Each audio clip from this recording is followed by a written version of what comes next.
This is Emblem of Equality, Woman Suffrage in Western New York, a narrated multimedia presentation.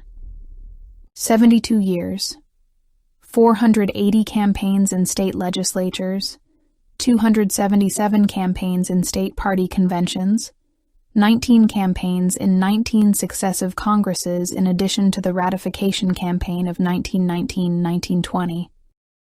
Although we refer to this struggle as one for woman suffrage, it was always about women's rights. The 1848 Declaration of Sentiments, which emerged from the first Women's Rights Convention in Seneca Falls, New York, details a lengthy list of injustices legally imposed on women. The demand for the vote, written by Elizabeth Cady Stanton, was the last on the list and caused much disagreement because the idea seemed so outlandish as to diminish the work of the convention in the eyes of the outside world. It was, however, included. In 1853, Buffalo, a 14-year-old Harriet Townsend, was sent to the first lecture given in Buffalo by Susan B. Anthony and Antoinette Brown. They spoke on temperance and women's rights. She recalled that the audience was respectful, though not enthusiastic. In 1861, the reception was different. Susan B. Anthony spoke with Elizabeth Cady Stanton and George Francis Train on abolition and women's rights to 175 people at St. James Hall. The Buffalo Courier, said Stanton, proceeded to inform those present of the horrible state of things, which now and always had existed in the world generally, and in this country particularly. The audience interrupted constantly and prevented the speakers from continuing. Someone shut off the gas, leaving the audience in total darkness and ending the evening. They were back in 1867, again at St. James Hall, addressing a better-mannered audience and receiving kind reviews from the Buffalo Express. The paper said of Anthony, "She speaks right on." More generous praise was given to Stanton. She is undoubtedly the most impressive advocate of women's suffrage now engaged in agitations of that question. This rare advertisement from Holland, New York, illustrates the continuous travel schedule Miss Anthony followed for decades. By the time she spoke in this little village in March 1880, her name was well known. In the late 1880s, local work for suffrage focused on creating support among women through clubs. Chautauqua County led the region, and indeed the country in 1891, in founding political equality clubs. By 1900, there were 31 political equality clubs in Western New York. Their purpose was to discuss governmental topics of interest to the specific club, whether it be sidewalks, school elections, or to hear presentations such as Plain Facts About Laws, the Presidential Election, etc. Women's suffrage was at the heart of the club, but support of the vote was not a requirement for membership. As Ada Kendall, founder of the Hamburg Political Equality Club in November 1899, observed, "A unique feature of this club is that many of the members do not believe in the movement, but belong to the organization for the purpose of studying the question." The Hamburg Club began with 30 members, and within the year had attendance of 75 to 150 women at meetings. Ada Davenport Kendall, seen here holding her first child, Marjorie. Ada Davenport was born in 1867 and raised with her brother by a single mother. She was described in the press as beautiful, blonde, tall, and slender. She graduated from the Buffalo Normal School in 1888 and immediately set her sights on writing for a newspaper. At age 21, she persuaded the editor of the Buffalo Express to hire her as a general reporter. She may have been the first woman to hold such an appointment off the women's pages. She was, by any standards, an extraordinary woman. She defied classification. She was educated. Her column, The Garret Philosopher, regularly featured books she recommended and authors she knew. She was curious about new ideas and cheerfully described attending metaphysical meetings, where topics such as seances were discussed. She loved fashionable clothing and being the mother of 4 children, with husband Frederick Kendall, city editor of the Buffalo Express. She loved the gardens in her Pierce Avenue home in Hamburg, loved going for long hikes in the rural southern tier, usually alone but at times with her youngest son, Davenport. Ada Kendall also had a very strong social conscience. Although friends with many of Buffalo's society women, she was never a member of the wealthy class, and conservative matrons often found themselves in her column's crosshairs. She was outspoken about the evil of child labor, the low wages and working conditions of shop and factory women, about the rights of women under laws made by men, and she wrote increasingly about suffrage for women. How fortunate we are that it is possible to read her garret philosopher columns in the Buffalo Express newspaper. Every other week, from 1906 to 1918, with a few exceptions, her column appeared to a growing fan base under the name Jane. Her popularity and notoriety were such that when she was scheduled to speak on some topic, the notices always appended her name with the title, Jane, the Garret Philosopher. In November 1889, Ada Kendall interviewed Elizabeth Cady Stanton and her daughter, Harriet Stanton Blatch, during a visit they made to Buffalo. Harriet Stanton Blatch had spent years in England becoming acquainted with, and very supportive of, the more aggressive tactics of the British suffrage movement. Where Mrs. Stanton was the intellectual suffrage pioneer, daughter Harriet advocated more action. Ada quoted Mrs. Stanton extensively in her interview, published in a column in 1889. "I want your women here to see the dignity of suffrage. Too many are indifferent to the rights and advantages of voting, and too many more ridicule or oppose the idea of women voting." 50 years ago, Miss Anthony and I met before the New York legislature to speak upon the property bill. At that time, there were no women speakers, no women waiters, no chance for women anywhere. Everything she had, her children, herself, her clothes, belonged to her husband. She had only the rights of a slave on a plantation. This 1903 newspaper photo of Ada Kendall with her 4 children was published as an illustration disproving the popular fallacy that women of progressive minds neglect home duties. Ada had stepped back from the presidency of the Hamburg Political Equality Club in 1900. In 1903, she was president of the Erie County Woman Suffrage Association. She described her beginnings in the suffrage movement as traveling around western New York, fishing for souls. Back in the ages when women were never supposed to leave the protection of their happy homes, I was abroad in all weathers organizing South towns and delicately approaching the unenlightened and often peevish women of the North towns upon the matter of democratic freedom. She said she used much camouflage of speeches, poetry, eloquence, painted up in merry jest and careless demeanor, and ofttimes I would in the most ingratiating and innocent way convert a whole assembly district or half the dear ladies at a missionary tea. Ada Kendall's garret philosopher columns were exactly this. But she could be more strident, and during this time she also wrote a Declaration of Wanting Rights that was used in the New York State suffrage organization for a number of years. "I do not have the rights I want. I want the right of citizenship in this democratic country. I want the right to close the mines and mills against the babies, and to drive the beaters hired by corporations into better business. I want the right to put decent and educated men into the offices which shall control the education of my children and the safety of my home.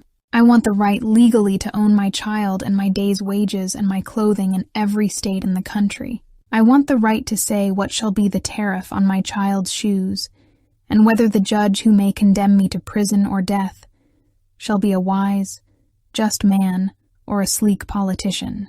I want the right to protect women and men less fortunate than myself, and to bring to myself the advantages, blessings, and liberty which are the inheritance of the free.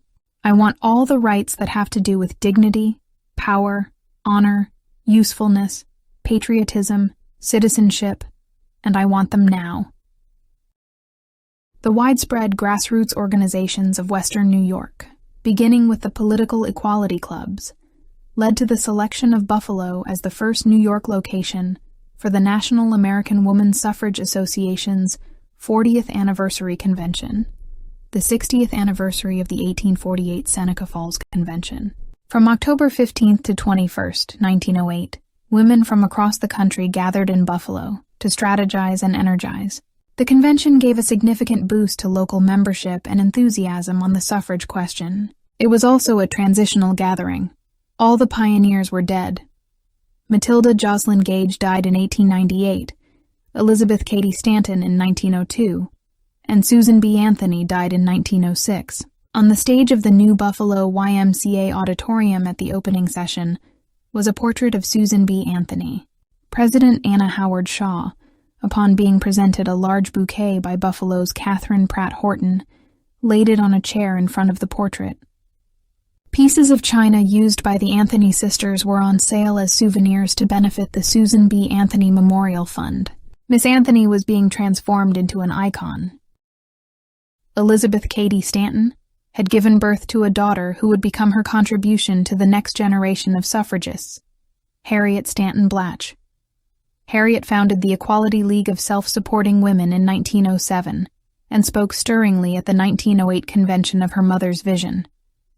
Susan B. Anthony had no children and had spent years on the road searching for her successors in the movement. Anna Howard Shaw and Carrie Chapman Catt were two of the women she mentored. Shaw, president of the National American in 1908, had trained as a minister and had an engaging speaking style that charmed many audiences in her years on the road.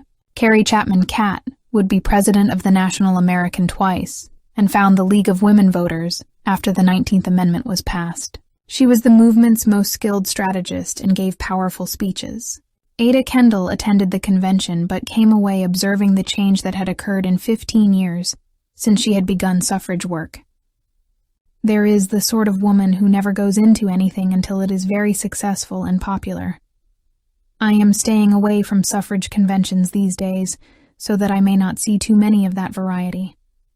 I went to them when it was an uphill grind, when every woman worked and sacrificed for a principle she held dear, when the delegates and speakers and women in the benches were heroes everyone, and when the cause was so unpopular that it was a privilege to serve it. Now it is fashionable. Its time has come with the empty pates. Mrs. Pom-Pom and Mrs. Plom-Plom belong because it is quite the thing. They don't need me at their conventions. The halls are filled to the doors. The day of the pioneer is over. The thing is almost done. No one can keep it back. In 1909, the Hamburg Political Equality Club invited a woman to speak about the methods of English suffragettes. 75 people crammed into the Kendall family's Pierce Avenue home to hear her. The next year brought public activities for suffrage onto the Buffalo streets. The city's first street meeting was held on August 30th, 1910. Where suffragists like Ada Kendall had advocated for the vote in small female-dominated spaces, they would now begin to speak outdoors to passers-by. The newspapers said that Ada Kendall was the organizer of the first meeting, but Harriet Stanton Blatch, an experienced open-air speaker, was the force behind the action. In fact, Ada was so uncertain about the prospect of this kind of speaking to mostly men passing by who might be openly hostile that she paid a visit to the offices of the editor of the Buffalo Evening News. She said she had only spoken with William McIntosh a few times, but she seems to have admired him for his poetry. On the morning when I had decided that I must go out and speak on the streets of Buffalo for suffrage, I went up to his office. I thought I could not bear to do it. He said, "You believe it has to be done?" I said the working man on the streets would never come into halls or ladies' clubs to hear us plead for democracy. "Then do it," he said, and I felt one hard, swift pat on my shoulder. The 6 women stepped out promptly at noon and stood at the southwest corner of Main and Eagle, across the street from the Iroquois Hotel. They carried the first permit issued to Buffalo women for public gatherings. Their location is circled. Harriet Stanton Blatch, who visited from New York City for this purpose, spoke first, then introduced Ada Kendall. She is circled in this photo. Ada spoke briefly. "I just heard a man in the crowd say, 'How can a woman get up on a box in the street and make fools of themselves?' The reason is that a woman could not get up on a box and speak unless she were terribly in earnest. The men in a crowd know that we women are in earnest. It is always the women who are not earnest about much of anything who laugh at street meetings. Frankly, I am scared to death. If it should go down in history, this first meeting of women on the street, in Buffalo, you can remember that the woman with the green veil was scared. The rest of her brief speech concerned the cost of living, how it affected families, and how having the vote would allow women to change laws affecting it. The entire event lasted nearly an hour. 200 people, mostly men, listened attentively and respectfully. Buffalo's anti-suffragists organized in 1900. They did not make street corner speeches or hold rallies, but preferred to speak in meetings at their homes and to lobby in Albany. Anti-suffrage themes were consistent. Woman suffrage was a socialist tactic. Woman suffrage was the gateway to feminist extremism. Legal protections for women would be invalidated. Extending suffrage to women would increase the number of ignorant voters. The women here were well known in Buffalo. Some, such as Mariah Love and author Anna Katharine Green, are remembered today. Their primary advantages were in their political influence through their husband's status, and the fact that most women didn't care one way or the other if they had the vote. Ada Kendall often commented on the antis in her column. She could be harsh on the wealthy women. When you smile and say, "My husband represents me," I wonder how much one man can do with one vote, and who represents all the tax-paying widows and spinsters up and down the boulevards of our cities and towns. I think of the woman who waits outside while her chauffeur goes in to vote, and the chauffeur who waits outside while the widow goes in to pay her taxes. And she could take a more light-hearted tone.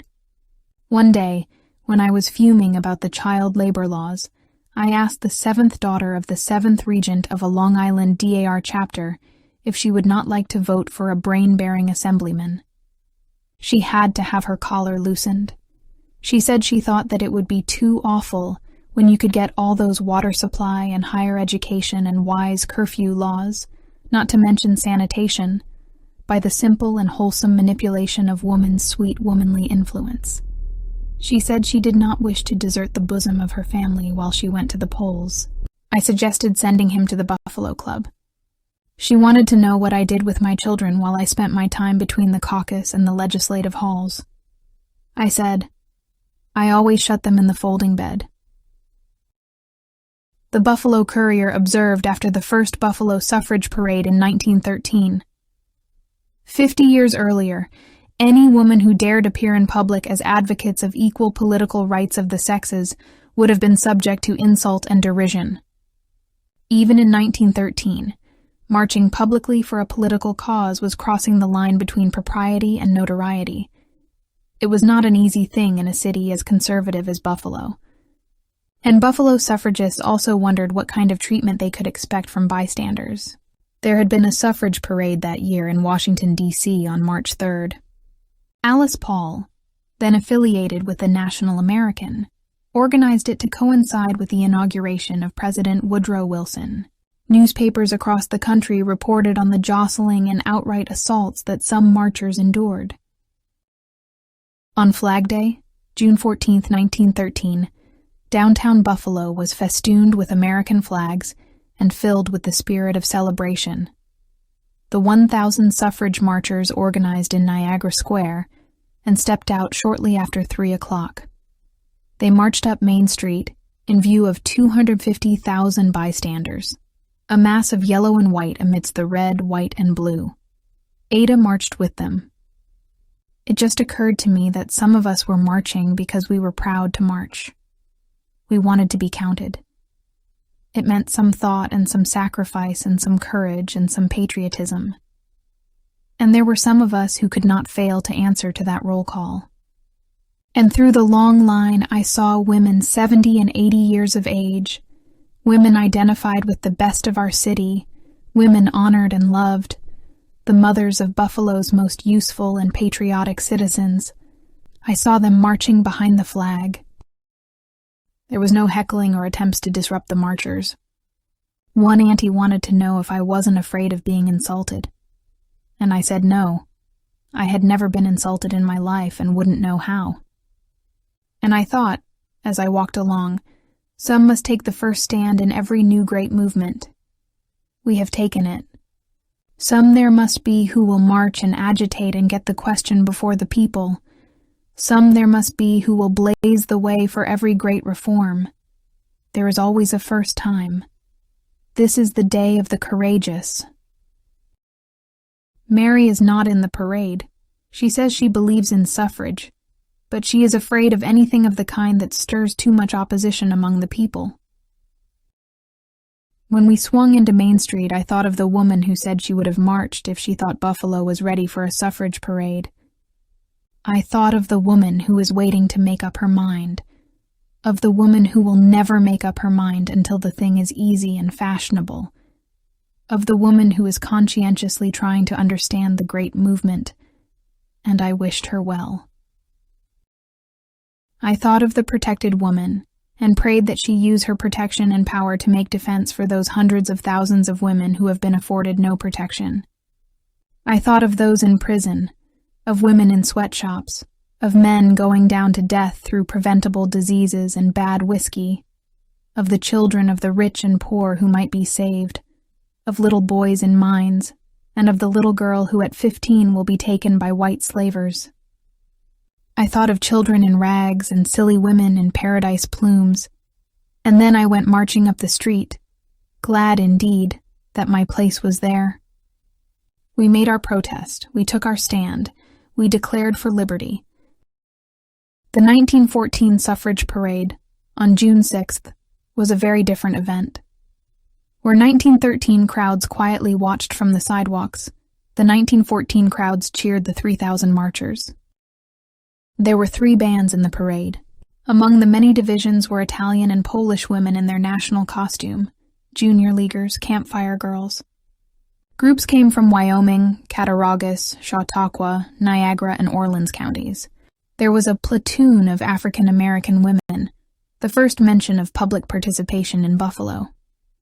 Toronto, Rochester, and Erie, Pennsylvania were also represented. The Buffalo newspapers were effusive in their coverage and their praise for the cause of woman suffrage. An editorial in the Buffalo Courier was firm in its support of the cause. Great reforms mostly begin in a small way, are for periods checked, provide their martyrs. But as right and truth must ultimately prevail, a good cause in time wins recognition, and popularity expanding to sweep it on to a successful fulfillment. Never was deep-seated error more thoroughly uprooted than is the ancient assumption of men that women are their inferiors. An active campaign for equal suffrage will be waged through this and the next year. The right-minded men of the state should aid it with their influence and with their votes when the test comes. Ada Kendall does not write about attending the 1914 march. She was visiting Wellesley College in Massachusetts to care for her daughter, Marjorie, who was ill. Had she marched, she could have observed the purple, gold, and white colors of the Women's Political Union, the first time the organization founded by Harriet Stanton Blatch showed its colors in Buffalo. They would be Ada's colors in 3 years. That autumn, Ada's column featured a derisive and, as it turned out, prescient passage about the chances of suffrage being approved in the 1915 New York State referendum. She addresses the aunties who worry that it will be approved. Feel no agitation, good soul, over the menace of the woman vote. You will be defended properly next year against this menace, when all the vicious interests of the state come up solid against the suffrage referendum. They know what many well-meaning, good souls do not know, that the woman's vote is a clean-up vote, that it is a knell to big graft and the bad interests. In all this pretty world of worlds, they will never let the referendum go through in 1915.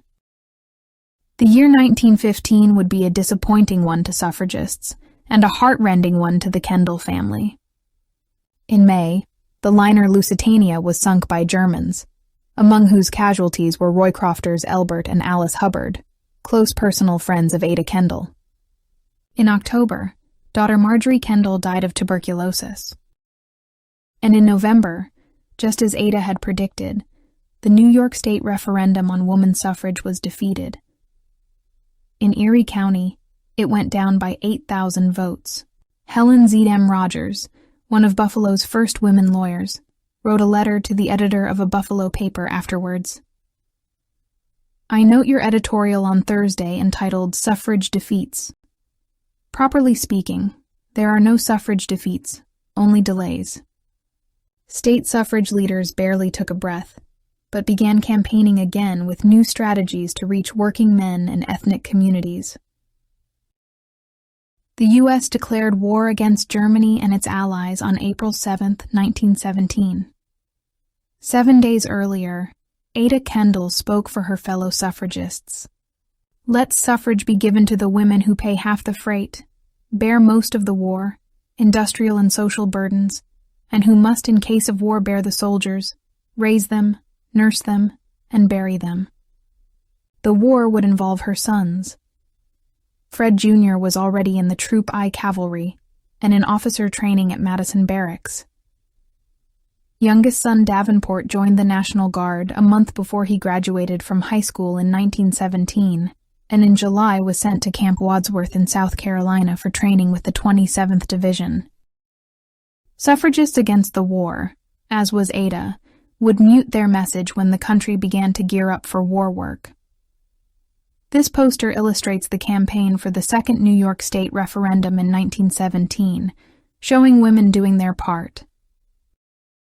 The addition of young women to the ranks of suffragists made them attractive and effective public faces for the movement through the summer and fall of 1917. Women stood at the gates of factories selling Liberty Bonds and suffrage. The Congressional Union, founded by Alice Paul, became estranged from the National American over tactics. In 1916, the organization became an independent entity under the name the National Woman's Party. Its priority was to secure a federal amendment that would give suffrage to all women in every state. Beginning in January 1917, National Woman's Party members began a silent picket in front of the White House to pressure President Wilson to support woman suffrage. No one had ever picketed the White House before, and no laws existed to make it illegal. Picketers were left alone until after the U.S. declared war against Germany in April 1917. President Wilson ordered the Washington, D.C. police to arrest picketers beginning in June after they began to use his words on their banners. 6 women from western New York would be arrested in 1917 and sentenced to the Occoquan Workhouse Prison outside Washington, D.C. Edith Ainge from Jamestown was arrested 5 times between 1917 and 1919. Ada Kendall experienced a change of heart in 1917 regarding the effectiveness of the picketers. She said that at first she fell in line with all the other conservatives who were shocked and alienated by the unpleasant publicity the pickets attracted and even courted. Although we worked hard organizing units in surrounding towns and speaking before clubs, we didn't seem to get very far. We were too local in our efforts. We had energy enough to go campaigning in Eden on a winter night at 7 below zero, but not intelligence enough to realize that it was the congressman we should have been getting after. In June 1917, she responded in her column to a woman who asked her to write a protest against those awful women who are disgracing their sex and wasting their time and outraging society picketing outside the White House gate. Oh yes, all old lady bunnets, I protest. I think they are fools, for their protest is pretty sleazy and ordinary and ineffectual. But I try to get their point. The women picketing before the gates of the White House doubtless resent the fact that while Russia has freed its women, Iceland has freed its women, Australia has freed its women, Saskatchewan has freed its women, New Zealand has freed its women, Ontario has freed its women, Denmark has freed its women, China has freed its women. This great democratic land of liberty still chains its women. These women may still be bitter, because this land of the stars and stripes gives the men the stars and the women the stripes. At the end of July, she presided at a Buffalo luncheon of the National Woman's Party, where a picketer recently released from Occoquan spoke. Ada told of her own change of heart on the picketing question and made a plea for a fair-minded hearing on the subject. On August 1st, 1917, Ada Kendall was elected chair of the 42nd Congressional District of the National Woman's Party. Of her local suffrage friends, she wrote, "No, I wouldn't work with them at all. I would sing with them or have luncheon with them, but I would not go out and beg for freedom with them. If the state of New York after 30 years did not know how its women needed and deserved the vote, and how the state needed and deserved the women, I would be the last one to break in upon its rest." I had gone for the last time to a woman who could not speak the American language to ask her husband, who could not speak it either, to please give me the vote. I was not going to have my beautiful freedom handed to me like a sandwich at the back door. I suppose even then I had decided to go around to the front and hammer upon the knocker. Finally, I came to understand what a great task the party had set upon. When I became convinced of the sincerity and worth of picketing, I wired Alice Paul, asking her when she needed me for picket duty. She wired back, "Tomorrow." And against the wishes of my family, I went. It was not convenient for me to go. I spent 2 sleepless weeks trying to persuade myself that others could go in my stead. I tried to feel that this direct demand for freedom was all very well if some other were to make it. And why should I think that I were the woman needed? Were there not younger women, or stronger women, or women free from families of the clingstone variety? I was warned that I might annoy the president. I was told that I might disgrace my family and my friends. I was told that I might put back the cause of women 100 years. I was told that these picketers are wild women and mad, and I knew then that I belonged with them, because injustice had always made me wild and sham democracy had ever made me mad. On September 13th, 1917, the day after she arrived at the National Woman's Party headquarters at Cameron House in Washington, she went out to the picket line. I carried my white, purple, and gold banner. I walked from the door of Cameron House through the crowd which the police had been collecting for hours to the North Gate. I stood 6 feet from the sidewalk and quite out of the way of the throng. 5 others were with me, 3 on either side of the big closed gate. Some men attacked one of the women and stripped her banner into shreds. The crowd divided the souvenirs. One of the women of the National Party tried to get a photograph to prove that we were not obstructing traffic. A policeman kicked her camera out of her hand. Someone photographed the proud sailors who had attacked the woman. I stood there perhaps 5 minutes. It seemed an eternity. I felt a large hand on my right arm, another on my left. I looked up. I was under arrest. It was an awful relief. "Oh, thank you very much," I said to the policeman. I really couldn't have stood there another minute. Most women may be brave, but I am not. I had trembled all the time like a poplar leaf in a storm. We had been threatened with a 6-month sentence. Charged with obstructing traffic, we were told by the judge that he would stop picketing or know the reason why. We said that we had not been arrested for picketing. When asked for the words on our banners, we might have added that we were not arrested for carrying banners. When she refused to pay a $50 token fine, she was sentenced to the Occoquan workhouse for 30 days. She said she intended to be a model prisoner. Ada Kendall was 50 years old when she entered Occoquan, older than most of the picketers sent there.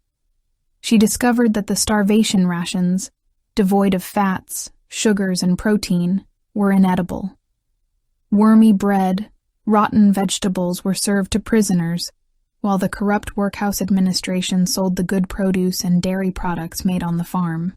While scrubbing the floors on her hands and knees, she asked a matron if she could be assigned an easier task. She said that she lacked strength because she had not been able to eat the prison food. When told there was no other work, she replied that it was hypocrisy, a word interpreted by the warden as profanity. She was sent to solitary confinement and provided with a slice of bread 3 times a day, accompanied by a cup of water. The workhouse grapevine got word of her situation out to friends. 4 days later, she was returned to the general population after a congressman requested a visit. She was released on October 13th after serving her sentence. Weak from losing 25 pounds, she collapsed into the arms of those who met her at the prison door. What Ada's many Buffalo friends thought of her well-publicized incarceration is not recorded, but the official word from the Erie County Women's Suffrage Association, of which Ada was once president, was harsh. The executive board of the Erie County Women's Suffrage Party wishes to express condemnation of the methods of the small group of suffragists who are at present picketing the White House. The suffrage amendment is to be voted upon November 6th in New York State, and we feel that this demonstration is detrimental to our cause. Within 2 weeks of her return, she and another prisoner spoke at the Iroquois Hotel to 200 men and women, describing their experiences. She waited a month to compose her Garrett Philosopher column addressing her recent experience in Washington.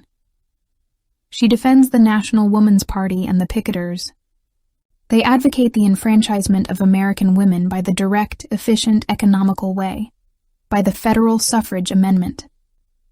They have not come hastily to this point. The federal suffrage amendment has lain in Congress since 1878. To successfully carry a constitutional amendment, public opinion must be crystallized, and appeal must be made to the direct powers. The women have aroused the attention of the country. They have done nothing unseemly, and have committed no offense against dignity and good taste. Their actions and appearance are beautiful and dignified. They have dramatized woman's appeal for liberty. Standing quietly before the great gates, holding high their banners, they stir the hearts of thinking men. As one writer said, the Washington pickets seem to me to embody the spiritual principle which has been responsible for every great advance in civilization. Although she said she would write another Garrett Philosopher column on her time in Occoquan at a later date, she did not. Instead, she wrote a stark description of conditions for all prisoners at Occoquan, not only picketers, in the Buffalo Socialist newspaper, The New Age. There was no attempt at irony or lightheartedness in that lengthy article. Dudley Field Malone, a New York lawyer and suffrage supporter, had silver pins manufactured in the shape of the Occoquan jail cell doors. In December 1917, National Woman's Party leader Alice Paul presented them to the 168 women who had been imprisoned. Ada Kendall treasured her pin for the rest of her life. But although she would remain a member and leader in the National Woman's Party for years, she declined to return to the picket line in Washington in January 1919 after Lucy Burns wired and sent her a letter, urging her to please come soon.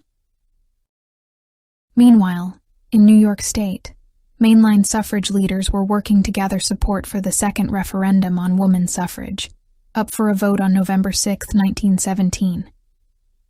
Niagara Falls resident Gertrude Tone was the chair of the 8th District of the New York State Women's Suffrage Party and wife of the founder of Carborundum. She lent her automobile dubbed the Suffrage Special, which toured all of western New York. Parking at intersections, Dorothy Thompson would stand up in the car and begin to speak on suffrage, war work, good schools, etc. Suffragists emphasized their patriotic contributions to demonstrate their loyalty and service to their country. Gertrude Tone said, "I believe the suffragists have felt a special responsibility in this matter of women's service in wartime. Our responsibility seems somehow greater than that of other women. We must act not only for the honor of our sex, but also for the honor of our cause."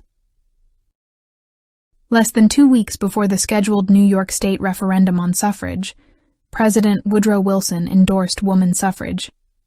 He praised women for their war work, ending thus, "I therefore am very glad to add my voice to those which are urging the people of the great state of New York to set a great example by voting for woman suffrage." Confidence was high.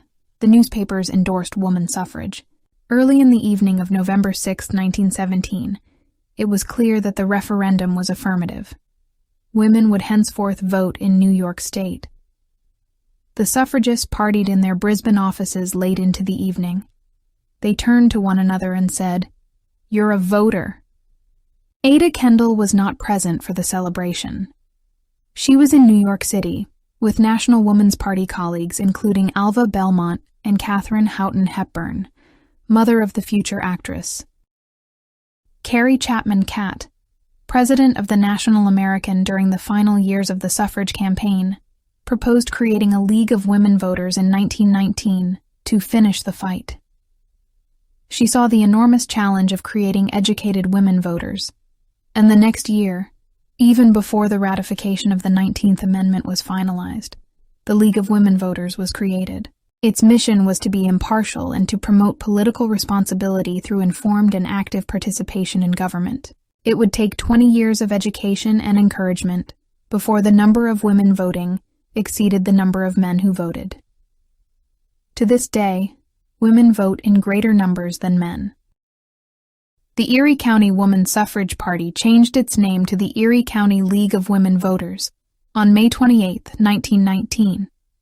Its purpose was American citizenship, protection of women in industry, improvement of election laws, child welfare, food supply, and research and demand. The present League of Women Voters Buffalo Niagara is one of the oldest branches in the U.S. The Antis reacted to the vote in other ways. At one of Buffalo's women's clubs, after the state vote was won in 1917, a woman was heard to say, "Well, until yesterday I always regarded myself as the superior of the two sexes. Now the men have pulled me down to an equality with them. My humiliation is complete under the law."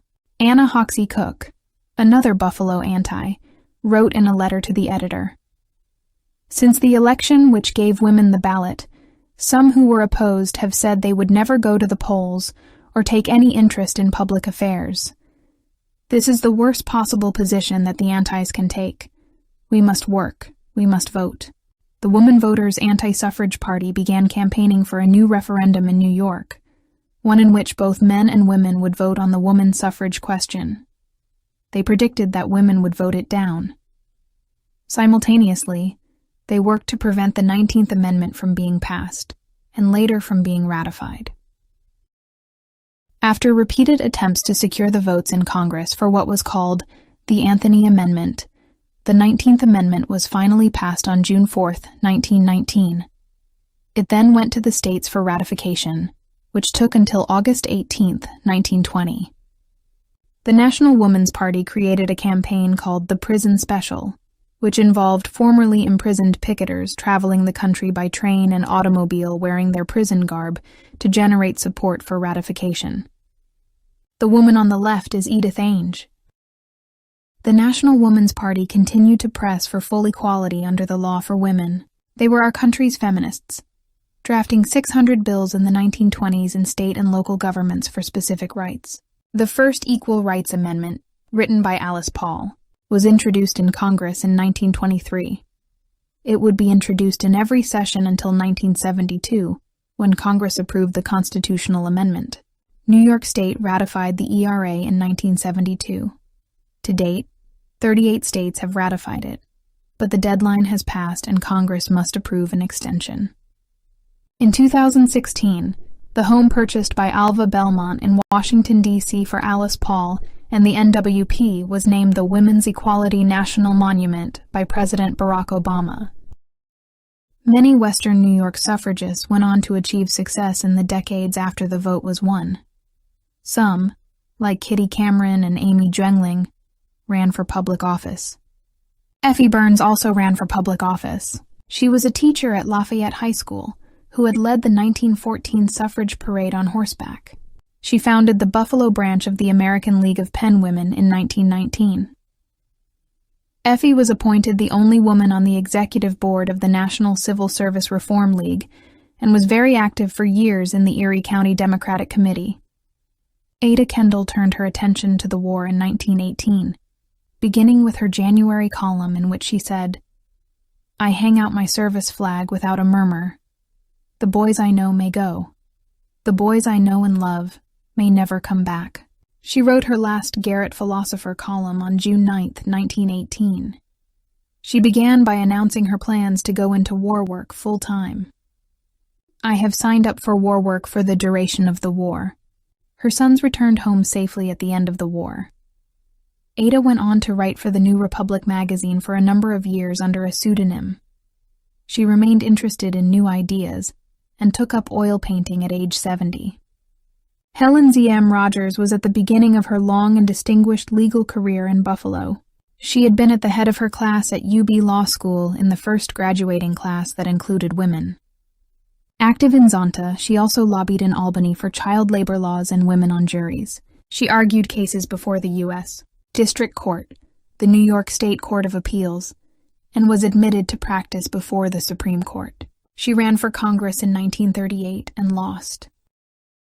Marion Porter, who began her married life in Buffalo as a settlement worker, focused her energies on creating playgrounds in every city neighborhood.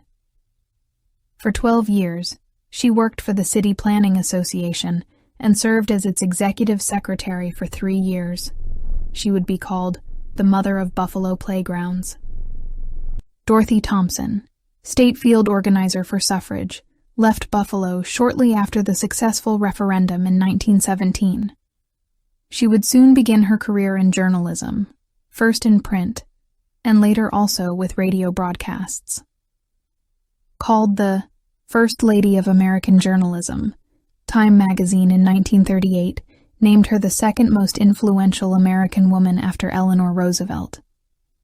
Olive Williams was a teacher not only of children but of adults across Western New York. Her specialization was lecturing on international relations, which culminated in her participation in the Dumbarton Oaks Conference and in the first meeting of the new United Nations in San Francisco.